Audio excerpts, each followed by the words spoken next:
Tension শব্দটা খুব ছোট, কিন্তু এর ভার পাহাড়ের সমান। আমরা যখন বলি ভালো লাগছে না বা মাথাটা ভারী হয়ে আছে, তখন আসলে আমরা এক অদৃশ্য যুদ্ধের সাথে কথা বলি। এই যুদ্ধটা বাহিরের কারো সাথে নয়, নিজের সাথে। টেনশন অনেকটা উই পোকার মতো, যা ভেতর থেকে আমাদের শান্তি আর সৃজনশীলতাকে কুরে কুরে খায়। আপনি হয়তো কাজ করছেন, খাচ্ছেন বা ঘুমানোর চেষ্টা করছেন, কিন্তু মনের এক কোণে সেই বিরামহীন দুশ্চিন্তার চাকা ঘুরেই চলেছে।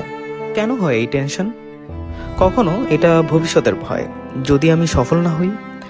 কখনো এটা অতীতের অনুশোচনা, কেন আমি ওটা করলাম। আবার কখনো চারপাশের প্রত্যাশার চাপ। সমাজ আমাদের শিখিয়েছে সবসময় দৌড়াতে। এই দৌড়ে পিছিয়ে পড়ার ভয়টাই আমাদের টেনশনের মূল শিকড়। একজন শিল্পী যখন সাদা ক্যানভাসের সামনে বসে থাকে, তার টেনশন হয় মানুষ কি আমার কাজ পছন্দ করবে। একজন ছাত্রের টেনশন, ফলাফল কি হবে। এমনকি যে মানুষটি সব পেয়ে গেছে তারও টেনশন থাকে, সব হারিয়ে ফেলবো না তো। টেনশন আসলে কোনো বয়সের সীমানায় আটকে নেই। এটা একটা বৃত্ত যা আমাদের বর্তমানকে চুরি করে নিয়ে যায়। টেনশন যখন দীর্ঘস্থায়ী হয়, তখন শরীর বিদ্রোহ শুরু করে, বুক ধড়ফড় করে, অনিদ্রা আর সবকিছুর উপর একটা চরম বিরক্তি। আমরা তখন প্রিয় মানুষের সাথে কথা বলতেও পারি না, মনে হয় কেউ আমাকে বুঝছে না। এই একাকিত্ব টেনশনকে আরো বাড়িয়ে দেয়।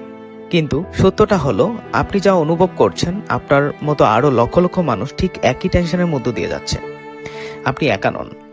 এই অস্থিরতা কোনো অপরাধ নয়, এটা আপনার মনের একটা আর্তনাদ যে তার একটু বিশ্রাম প্রয়োজন। টেনশন থেকে মুক্তির প্রথম ধাপ হলো এটাকে মেনে নেওয়া। জোর করে খুশি হওয়ার দরকার নেই। নিজেকে একটু সময় দিন, আকাশ দেখুন, দীর্ঘ একটা শ্বাস নিন। মনে রাখবেন, আজকের যেই সমস্যাটা আপনার ঘুম কেড়ে নিচ্ছে, 1 বছর পর হয়তো সেটা আপনার মনেও থাকবে না। জীবন নিখুঁত হওয়ার নাম নয়, বরং অগোছালো জীবনের মাঝেও নিজেকে শান্ত রাখার চেষ্টার নামই হলো বেঁচে থাকা। আপনার টেনশন আপনাকে সংজ্ঞায়িত করে না, আপনার লড়াইটা করে। তাই আজ একটু থামুন, নিজেকে বলুন ঠিক আছে, সব সামলে নেব। আমি অর্ণব, আজ এ পর্যন্তই। বিদায় নিচ্ছি, দেখা হবে অন্য কোনো স্টোরিতে।